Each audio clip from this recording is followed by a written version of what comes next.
Осы сабағымызда біз қысым тақырыбына арналған оңай есептер шығаратын боламыз. Және бұл қысымдар қатты денеге түскен қысымдар. Кәдімгі қысымның анықтамасына сәйкес формулалармен есептер шығарамыз. Сонымен номері 5. Шынжыр табанының ауданы 1,5 метр квадрат, массасы 60 тонна танктың жерге түсіретін қысымы қандай деп сұрап жатыр. Берілген жазып алайық. Номері 5. Табанның ауданы десе S дейміз, 1,5 квадрат метр. Және оған массасы 60 тонна танк дейді. Енді қараңдар, масса бізде 60 тонна деп тұр. Біз массаны килограммен өлшеуіміз керек. 60 тонна қанша килограмм болады? Ол 60 мың килограмм болады. Енді еркін сөйлеу G-дің мәні бізде белгілі. Оны жуықтап 10 деп алсақ болады. Метр бөлінген секунд квадрат. Енді бізден сұрап жатыр, қысым қандай? P белгісіз. Енді қысымның формуласы P тең болады F бөлінген S. F дегеніміз бізде мынау 60 тонна танктың жерге түсіретін қысымы. Енді танкты суретті салып қоя салайық. Мына мысалы ретінде мынау 4 бұрышты танк. Мына шынжыр табаны. Енді қараймыз. Мына танк төмен қарай ауырлық әсер етеді бұған. mg деген ауырлық әсер етеді. Сол ауырлық күшінің арқасында бұл жерді басып қысады. Демек, қандай да бір күшпен әсер етеді. Ол күш бізде как раз ауырлық күші. Сол үшін бұны біз mg деп алсақ болады. Мына күш бізде mg-ға тең, оны s-қа бөле салады екенбіз. Ары қарай осы деп шығарып жіберейік. Сонда P тең болады 60 мың, масса бізде 60 мың, g бізде 10-ға тең, аудан 1,5-ға тең, 1,5 метр квадрат. Енді барлығы сүй жүйесіне тұр. Жауабымыз қазір паскаль күйінше шығу керек. Енді мына жерде жауаптардың барлығы 10-ның дәрежесімен берген. Пока былай істейік. Неше 0 бар? 10-да 1 0 бар, 1 0, 2 0, 3 0, 4 0, 5 0 бар. Сонда оны 6 көбейту 10-ның 5 дәрежесі деп жазсақ болады. 60 мыңның өзінде 1, 2, 3, 4 0 бар. Мұнда 10 мен 5 0 болады. Сонда оны 1,5-ға бөлеміз. Енді 60-ты 1,5-ға бөлсек 4 шығады. Көбейту 10-ның 5 дәрежесі паскаль деген жауапты белгілейміз. Сонда Е жауабын дұрыс деп айтамыз. Ары қарай келесі есепке көшеміз. Келесі есебіміз номері 6. Столда сіріңке қорабы жатыр. Оны аударып қырынан қойды. Осы кезде қораптың беттескен ауданы 2,2 есе кемейді. Оның столға түсіретін қысымы қалай өзгереді деп сұрап жатыр. Сонымен номері 6. Енді сіріңке қорабы жатырған, уже түсінікті. Суретін примерно осылай салсақ болады. Сіріңке қорабы жатырған. Енді біз бұны тігінен қойып қойсақ, тігінен қоятын болсақ, оның суретін қалай саламыз? Пока осылай.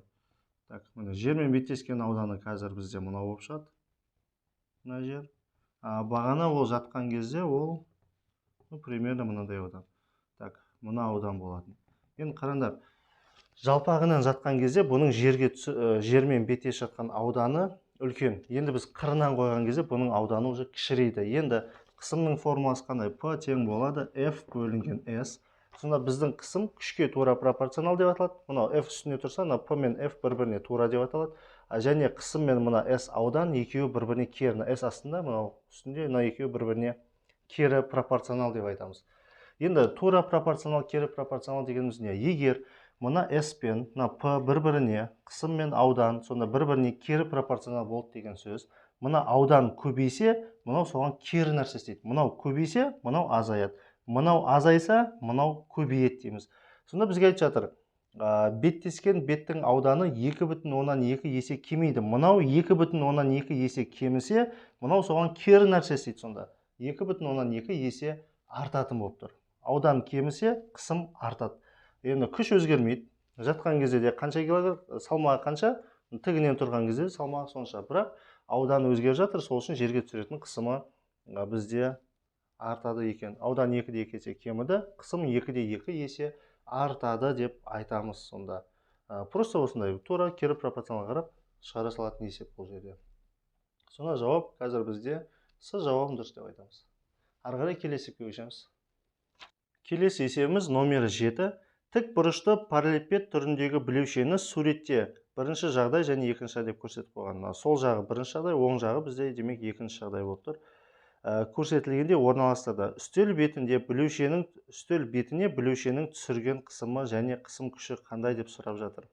Енді қараңдар, бірінші жағдайда ол жалпақ бетімен жерде жатыр. Демек, бірінші жағдайда оның жермен беттесіп тұрған ауданы көп болып тұр. Екінші жағдайда оны біз қырымен қойып қойғанбыз. Демек, жермен беттесетін ауданы азайды. Демек, аудан азайса, онда оның қысымы көбейеді дейміз. Жаңағы алтыншы есеп сияқты. Өйткені мына қысым мен аудан бір-біріне кері пропорционал. Енді тігінен қой, жалпағынан қой, оның разницасы жоқ, оның салмағы өзгермейді. Сол үшін біз бұл жерде былай айтамыз. Бірінші жағдайда қысымы аз, екінші жағдайда қысым көбейді. Қырынан қойып ек, тігінен қойды, аудан азайды, қысым көбейді. Сонда біз қазір мына жерде Б деген жауапты дұрыс деп белгілейміз. Бірінші жағдайда қарағанда, екінші жағдайда оның қысымы көбейеді, өйткені аудан азайды. Бірақ екеуінің де қысым күштері бір-бірімен тең болады. Күштер бірдей, тігінен қой, қырынан қой, разницасы жоқ. Сол үшін Б жауабы дұрыс деп айтамыз. Ары қарай келесі есепке көшейік. Келесі есебіміз номері 8. Суретте бірдей кірпіштердің орналасуы көрсетілген. Кірпіштердің үстелге түсіретін қысымдарын салыстыр деп жатыр. Енді қараймыз, мына сол жақ бетінде 3 кірпіш, үшеуі де жалпағынан тұр. Ал оң жақта астындағы кірпіш жалпағынан, ортасындағы тігінен, үстіндегісі жалпағынан тұр. Енді екі жағдайда да бізде 3 кірпіш бар. Демек, 3 кірпіштің де салмақтары бірдей болады. Тігінен ұста, жалпағынан ұста, салмақтары бірдей болады. Демек, күштері бірдей деп айтамыз. Енді қысымы бізде ауданға да байланысты сонда. Енді қараймыз, ең астында тұрған кірпіштері бізде жалпағынан тұр. Сонда бірінші жағдайда да, екінші жағдайда олардың да аудандары бірдей болады екен деп айтамыз да. Екі жағдайда да оның жерге түсіретін қысымдары тең деп біз мына Б жауабын дұрыс деп айтады екенбіз. Келесі есепке көшеміз. Келесі есебіміз номері 10. Салмағы 200 ньютон, ауданы 4 метр квадрат кілемнің еденге түсіретін қысымы қандай деп сұрап жатыр. Так, сонымен номері 10. Не дейді? Салмақта П деген әріптің белгісі сақталады. П бізде салмақ, үлкен П. 200 ньютон. Ауданы 4 метр квадрат. Салмақ қазір күштің рөлін атқарады бізде. Енді бізге мына қысымды тап дейді. Сонда П тең болады. П бөлінген S деп жазылсақ болады. Сонда П тең болады. Салмақ бізде 200 ньютон. Аудан 4 метр квадрат. Сонда 204-ке бөлеміз. 50 С жүйесіне өлшем бөлу ньютон бөлу метр квадратты паскаль дей саламыз. Сонда жауап бізде 50 паскаль шыға салады екен. А жауабын дұрыс деп айтамыз. Келесі есепке көшейік. Келесі теориялық сұрақ екен. Номері 11. Бетке перпендикуляр бағытта әрекет ететін күштің осы беттің ауданына қатынасымен анықталатын физикалық шама не деп сұрап жатыр. Енді қараймыз, осы бетке перпендикуляр бағытта әсер ететін күш десе, біріншіміз F деп күшті белгілеп алайық. Осы күштің дейді, осы беттің ауданына қатынасымен, демек, аудан туралы айтқан. Қатынас деген сөз мынаны мынаған бөл деген сөз. Сонда күштің ауданға қатынасы деген сөз күшті ауданға бөл деген сөз. Осы қатынасымен анықталатын физикалық шама не деп аталады? Енді біз білеміз, күшті ауданға бөлсек, ол неге тең? Ол бізде мына қысымға тең. Сонда күштің ауданға қатынасымен анықталатын физикалық шаманы дейміз, F-ті S-қа бөлеміз. Нені неге бөлдік? Мынау ненің формуласына ұқсайды? Ол қысым. Демек, жауабын қысым деп айта салады екенбіз. Ары қарай келесі көшеміз. Келесі есебіміз номері 15. Еденге 10 килопаскаль қысым түсіретін массасы 50 килограмм заттың табанының ауданы деп сұрап жатыр. Так, берілген жазып алайық. Номері 15. Қысымын беріп қойған 10 килопаскаль қысым түсіретін массасы 50 килограмм заттың М тең 50 килограмм табанның ауданы. G-ді білеміз. G-ді бермесе де, уже G-ді жуықтап 10 деп ала салайық. Негізі 9,8, бірақ есеп шығаруды жеңілдету үшін 10 деп ала салайық. Так, бізге табанның ауданы керек, S табу керек. Енді қысымның формасы P тең болады, F бөлінген S. Бізде күш неге тең? Ол бізде ауырлық күшіне тең, mg бөлінген S бола салады. Енді анау 50 кг затты жерге қарай тартылады, mg деген күшпен, сондай күшпен анау бетті қысады. Сонда P тең mg бөлінген S болады. Осы жерден S табатын болсақ, S тең болады. mg бөлінген P. S пен P бір-бірімен орнын ауыса салады. Пропорцияның сондай қасиеті бар. Арғы беттің үстімен бері беттің астына тұрса, бет орнын ауыса салады. mg бөліп P. Енді осы ауданды табамыз. S тең болады. Масса 50 кг. G 10-ға тең. 50 көбейту 10. 500 шыға түсті. астында 10 килопаскаль. 10 кило деген оның 3 дәрежесі сонда. 10 көбейту 10-ның 3 дәрежесі паскаль деген сөз мына қысым. Так, енді қараймыз. Мына жерде 50 бар. Мына 10 мен 10-ды қысқартып жібере салайық. 10-ның 3 дәрежесін үстіне лақтырып жіберетін болсақ, 50 көбейту 10-ның минус 3 дәреже шығады. 10-ның 3 дәрежесі бөлшектің бөлімінде тұрса, оны алымынан көтеріп жіберетін болсақ, ол минус дәрежемен шығып кетеді. 10-ның минус дәрежесі. Енді оның өлшем бөлігі метрдің квадраты болу керек. Енді 50 көбейту 10-ның минус дәрежесі метр квадрат деген жауап бар ма? Не болмаса бүйтейік. 10-ның минус 3 дәрежесі мына санның үтірін солға қарай 3 рет жылыстады. Үтір мына жерде тұр деп ойлаймыз. 1 рет, 2 рет, 3 рет. Демек 5-тің алдына тағы да 1 0 қойып жібереміз. Мына 5-тің алдында 1 0 тұр. Метр квадрат. Так, 5-тің артында мысалы 0 бар еді ғой. 50 еді. Үтір 3 рет солға қарай жылжиды. 10-ның минус 3 дәрежесін саны кішірейтеді. Так, 1000 есе кішірейтеді сонда. 3 дәреже деген сөз үтірді 3 рет жылжытады деп қарасылайық. Так, 1, 2, 3 мында келді. 0,0. Енді 5-тің артынан 0-ды жазбай қойсақ болады. Сонда 0,05 метр квадрат деп Б жауабын дұрыс деп айтамыз. Ары қарай келесі есепке көшейік. Келесі есебіміз номері 16. Массасы 50 кг шаңғышының қар бетіне түсіретін қысымы 1250 паскаль. Оның әр шаңғысының ауданы қаншаға тең деп сұрап жатыр. Берілген жазалайық. Номері 16. Массасы 50 кг шаңғышы.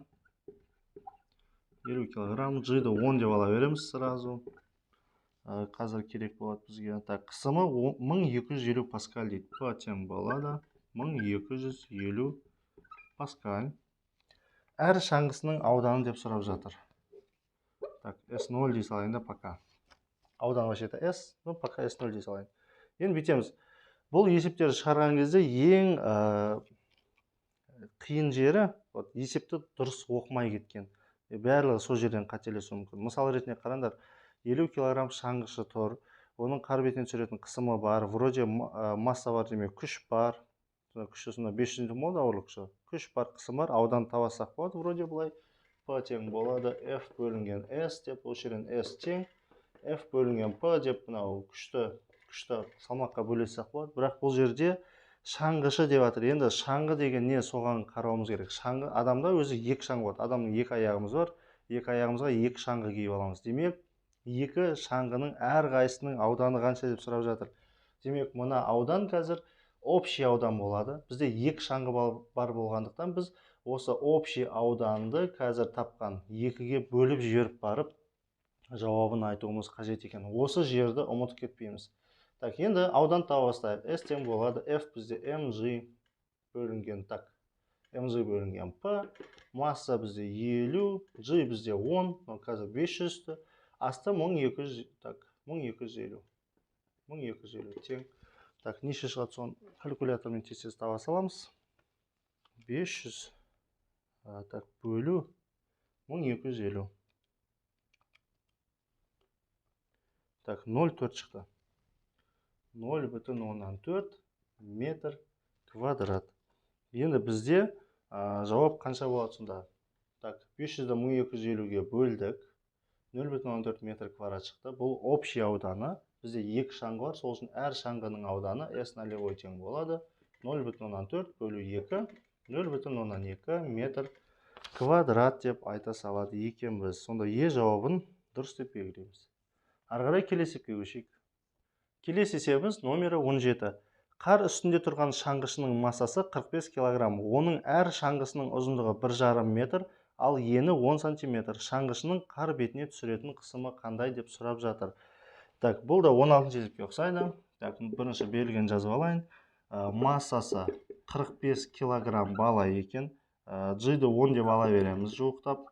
Метр бөлінген секундтың квадраты. Енді әр шаңғысының ұзындықты А, енін Б деп белгілейін, геометриядағыдай. 1,5 метр, ені Б 10 сантиметр деген. Енді қараймыз, мынау метр, мынау сантиметр. Екеуін де метрға айналдырып алған жақсы. 10 сантиметр ол 0,1 метр болады. Так, шаңғышының қар бетіне түсіретін қысымы қандай деп сұрап жатыр. P белгісіз. Енді қысымды табу үшін не істейміз? P тең болады F бөлінген S. F бізде mg, S деген мынау. Жалпы аудан. Енді бізде екі шаңғы бар. Сол үшін пока осы S ауданды тауып алайық. S дегеніміз әрбір шаңғының ауданын тауып аламыз, 2-ге көбейтеміз, 2 шаңғының ауданын общем қосамыз. Так, енді шаңғының ауданын қалай тауып аламыз? Шаңғы деген ол мынандай нәрсе. Так, былай. Так, мысалы басты бүйтіп қисайып қалсын деп ойлайық, былайынан. Мына ұқсады ғой да шаңғыға. Енді қараймыз, осы екеу. Енді мына ұзындығын беріп қойған 1,5 метр, енін беріп қойған 10 сантиметр. Демек, ұзындығы мен енін көбейтсек, шаңғыны 4 бұрышты деп қараймыз, ауданы шыға келеді. Сонда S нолевой тең болады, А көбейтілген Б болады. Сонда әрбір шаңғының ауданы қанша болады? 1,5 метр көбейтілген 10 сантиметр, ол 0,1 метр. 0,1 метр тең болады қаншаға? 0,15 метр квадрат болып шығады. Бір шаңғының ауданы осыған тең. Бізде 2 шаңғы бар. Сол үшін екеуін 2-ге көбейтсек, общий аудан шығады. S тең болады. Мына форма салатырық. 2 S нолевой 0,15 тең болады 0,3-ге болып шықты. Біз жалпы ауданды таптық. Енді мына салмағын таба саламыз. P тең болады. Масса 45 килограмм. 45 көбейтілген G 10-ға тең. Бөлеміз S 0,3-ге. Енді 450-ді бөлеміз 0,3-ге. Калькулятормен бөле салайық, мида ұстатпай. 450 бөлу 0,3. Так, 1500 паскаль шығады екен деп айтамыз. Енді қазір ол қай жауап дұрыс болады? 1500 паскаль 1,5 килопаскаль болады сонда. Киломен жазатын болсақ, 1, 2, 3 рет жазамыз. 1,5 килопаскаль деген жауапты дұрыс деп белгілейміз. Сонда А жауабын дұрыс деп айтамыз. Ары қарай келесі есепке көшеміз. Келесі есебіміз номері 18. Аяқ киімінің табандарының ауданы 500 см квадрат, массасы 50 кг, адамның еденге түсіретін қысымы қандай деп сұрап жатыр. Белгіген жазып алайық. Номері 18.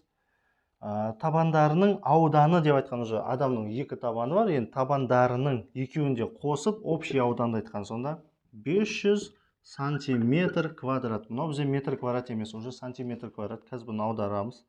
Так, массасы 50 килограмм баланың дейді, адамның дейді. Еденге түсіретін қысымы қандай? G-ді жуықтап 10 деп ала береміз. Қысымды табамыз. P белгісіз. P тең болады F бөлінген S. F деген не? Ол mg. mg бөлінген S. Сонда P тең болады. Масса бізде 50. G 10. 500. S 500 сантиметр квадрат. 500 десе 500-ді жазып қоямыз. Енді сантиметр квадратта қанша метр квадрат бар? Егер бірден білетін болсақ, есімізде болса, сразу жаза салған жақсы. Егер жаттап алсақ. Егер ұмытып қалатын болсақ, былай істейміз. 1 сантиметрде қанша метр бар, соны есімізге түсіреміз. 1 сантиметр тең болады. Қанша метр ол? 10-ның минус, в общем, 1 метрде 100 сантиметр бар. 1 сантиметрде 100-ден 1. 100-ден 1 деген ол 0,01. Оны стандарт түрде жазсақ, оның минус 2 дәрежесі метр. Сонда санти деген ол оның минус 2 деген дәрежені білдіреді. Енді маған сантиметр керек жоқ, маған сантиметр квадрат, маған аудан керек. Сол үшін мен мына теңдеуді квадраттап жіберемін. Сонда мынаны аламын, квадраттаймын, мынаны аламын, квадраттаймын. Енді кеттік. 1-дің квадраты, 1 сантиметрдің квадраты, сантиметр квадрат тең. Оның минус 2 дәрежесінің квадраты. Дәрежені дәрежеге шығарғанда бұл 2 дәреже бір-бірімен көбейтіледі. Минус 2-ге 2-ні көбейтсе минус 4 шығады. Метрді квадраттаймыз, метр квадрат шығады. Сонда 1 сантиметр квадрат деген ол оның минус 4 дәрежесі метр квадрат екен. Сол үшін сразу жаттап аламыз. Сантиметр квадратты метр квадратқа айналдыру үшін санның артына оның минус 4 дәрежесін тіркеп жібереміз. 500 көбейту оның минус 4 дәрежесі метр квадратқа ауыса салды. Енді мынаны бөлеміз. Так, 50 көбейту, так, 50 көбейту 10, 500, мұнда да 500 бар, 500 бен 500 үшін қысқарып кетеді сразу. Бөлімде оның минус 4 дәрежесі қалды. Енді мен оны алымына қарай көтеретін болсам, ол оның плюс 4 дәрежесі үстіне қарай шығып кетеді. Астында тұрып қалған 1 бөлі 10 минус 4 дәрежесі қалып кетті. Жаза салайыншы, ерінбей. 1 бөлінген оның минус 4 дәрежесі қалып кетті ма? Оның минус 4 дәрежесі үстіне шығаратын болсақ, мына астында ғой. Онда оның ол плюс 4 дәрежесі үстіне шығады. Оның 4 дәрежесі паскаль деп айтамыз. Енді жауап 4 дәреже жоқ, 3 дәреже бар екен. Енді қараймыз. 3 дәреже деген ол кило ғой бізде. 10-ның 4 дәрежесі 10-ды өз-өзіне 4 рет көбейту. Егер біреуін шығарып жасақ, 10 көбейту 10-ның 3 дәрежесі деп қалдырсақ. Мынау 1 дәреже, 3 дәреже көбейткенде 4 дәреже болды. Паскаль. Енді 10 деген тұра берсін, 10-ның 3 дәрежесі ол кило деген білдіреді. Сонда 10 кило паскаль деп айта салады екенбіз. Ары қарай келесі есепке көшейік. Келесі есебіміз номері 20. Массасы 5 кг, табанның ауданы 100 см квадрат куб, тіреумен бірге 2 метр секунд квадрат үдеумен жоғары қарай қозғала бастады. Оның тіреуге түсіретін қысымы қандай болады деп сұрап жатыр. Белгіні жазып алайық. Номері 20. Массасы 5 кг, табанның ауданы S 100 см квадрат, сантиметр квадрат. Міндетті түрде метр квадратқа айналдыру керек. 100-дің өзін жазып қоя саламыз. Сантиметр квадрат, осының алдыңғы есепте айттық, ол оның -4 дәрежесі метр квадрат. Сол үшін 100 артына оның -4 дәрежесін тіркеп жібере саламыз, бітті. Оның -4 дәрежесі метр квадрат. Так, тіреумен бірге 2 деген үдеумен жоғары қарай көтеріліп бара жатыр. Үдеу 2. Жоғары екен еще ол. Стрелканы көрсетіп болсаң, жоғары кетіп бара жатыр. Жоғары көтеріліп бара жатқан нәрсенің салмағы бізде артатын. Енді оның тіреуге түсіретін қысымы қандай деп сұрап жатыр. П белгісіз. Енді қысымның формасы П тең болады F бөлінген S. F бізде кәдімгі қысым күші болып тұр. Енді ол күш неге байланысты? Обычно ол дене тұрақты жылдамдықпен көтеріліп бара жатса, mg-дің өзіне тең болады. Бір орында тұрса да mg бола береді. Енді біз не істеп жатырмыз? 2 деген үдеумен жоғары көтеріліп бара жатыр. Мысалы ретінде таразыға бір жүкті ілеміз кішкентай. Мысалы 5 кг бір жүкті ілдік, алма іліп қойдық. Егер біз таразыны қолымызбен үдетіп көтеріп қалатын болсақ, онда ол жүктің салмағы көп сияқты көрінеді. Сонда жоғары қарай үдеумен көтерілгенде біз шын салмағын емес, уже кішкене салмағының артқанын байқаймыз. Сол үшін бізде F емес, уже P деп салмақ ретінде алсақ, салмақ бізде жоғары көтерілген кезде оның формуласы mg плюс A болып кетеді. mg плюс A бөлу S болады. Сонда P тең болады. Масса 5 кг, 5 G 10-ға тең, үдеу бізде 2-ге тең. Так, аудан 100 көбейту 10-ның -4 дәрежесі. Енді былай істесек те болады. Пока жаза берейін енді. 100 көбейту 10-ның -4 дәрежесі. Так, 100 көбейту 10-ның -4. 10-ның -4 пен 100-ді бір-бірімен көбейтсек, 100-де плюс 2 дәреже бар. -4 дәрежемен қысқарса, астында 10-ның -2 дәрежесі қалады. Мұнда 10 мен 2-ні қосылайық, бірінші ақшаны орындайық. 12, 12-ні 5-ке көбейтеміз, 60. Енді 60 бөлінген 10-ның -2 дәреже шықты. 10-ның -2 дәрежесін үстіне шығарып жіберетін болса ғалымына, сонда 60 көбейту 10-ның плюс 2 дәрежесі болып өтіп кетеді ол. Минус дәреже үстіне шықса плюс болып өтіп кетеді. Так, 60 көбейту 10-ның 2 дәрежесі, ол былайша айтқанда 6000 деген сөз. 60, мына 2 дәреже. Сонда 6000 паскаль. Так, бұл қай есеп бізде? 21. 6000 паскаль, С жауабы дұрыс болады. Сонда 6 кило паскаль болып шыға келеді. Ары қарай келесі есепке көшейік. Келесі есебіміз номері 21. Тура 20-шы есеп сияқты, тек қана бұл жерде айырмашылық 2 деген үдеумен енді біз төмен қарай қозғалып бара жатырмыз. Біз төмен қарай түсіп бара жатқан кезде салмағымыз азаяды, сәйкесінше салмақ азайса, демек біздің жерге түсіретін қысымымыз да азаяды, жаңағы тіреуге түсіретін қысым да азаяды. Сонда 2 деген массасы 5 кг дене, ауданы мынау. 2 деген үдеумен төмен қарай түсіп бара жатыр. Онда оның қысымы қандай? Қысым деген ол F бөлінген S. F бізде мынау салмағы деген сөз. Егер төмен қарай қозғалсақ, біздің салмақ G минус A болады. Жоғары қозғалғанда G плюс A болатын. Төмен қозғалсақ G минус A бөлу S. Сонда P тең болады. Масса бізде 5, 10 азайту 2 бөлінген. Так, 100 көбейту 10-ның -4 дәрежесі. Мына -4 дәрежені жаңа қарадық. 100 деген ол 10-ның 2 дәрежесі. Мынамен көбейтілгенде 10-ның -2 дәрежесі қалады. Плюс 2 мен -4 дәреже көбейгенде қосылады. Плюс 2 -4, -2 қалды. Так, 10-нан 2-ні аптаймыз 8, 5 8-ге өтеміз. Қанша? 40 па? 40. Так, енді 10-ның -2 дәрежесін алымына жіберетін болсақ, ол 10-ның плюс 2 болып шығады, 4000 шығады сонда. 4000 паскаль, не болмаса 4 кило паскаль деп айтсақ болады екен. Сонда Д жауабын дұрыс деп айтамыз. Келесі есебіміз номері 22. массасы 5 килограмм, табанның ауданы 100 сантиметр квадрат куб. Тіреумен бірге енді бір қалыпты жаңа үдемелі қозғалып ек, енді бір қалыпты төмен қарай қозғалатын болса, онда оның тіреуге түсіретін қысымы қандай деп сұрап жатыр. Берілгені номері 22, массасы 5 килограмм, табанның ауданы 100 сантиметр квадрат, ол 100 көбейту оның минус 4 дәрежесі метр квадрат деп аламыз. Сол қандай қысым түсіреді деп жатыр тіреуге. Енді біз үдеумен қозғалмасақ болды. Үдеумен қозғалсақ, жаңағыдай mg плюс а, mg минус а деп шығаратын ек. Енді ешқандай үдеу жоқ, тек қана бір қалыпты төмен түсіп келе жатыр. Бір қалыпты төмен түссек те, бір қалыпты жоғары көтерілсек те, біздің қысымның формасы mg бөлінген s болып жасалады. Демек, салмақ бір қалыпты қозғалса өзгермейді, mg күйінше қала береді екен. Сонда масса бізде 5, g бізде 10, аудан бізде 100 көбейту 10-ның минус 4 дәрежесі. 100 бен 10-ның минус 4 дәрежесін көбейтеміз, 10-ның минус 2 дәрежесі қалды. Алдыңғы есептегідей. Так, әдемілеп жазалайын. Так, 5 көбейту 10 50. Так, 10-ның минус 2 дәрежесін үстіне шығарып жібереміз. Ол 10-ның плюс 2 дәрежесі болып шығады. Ол бізде 5000 деген сөз.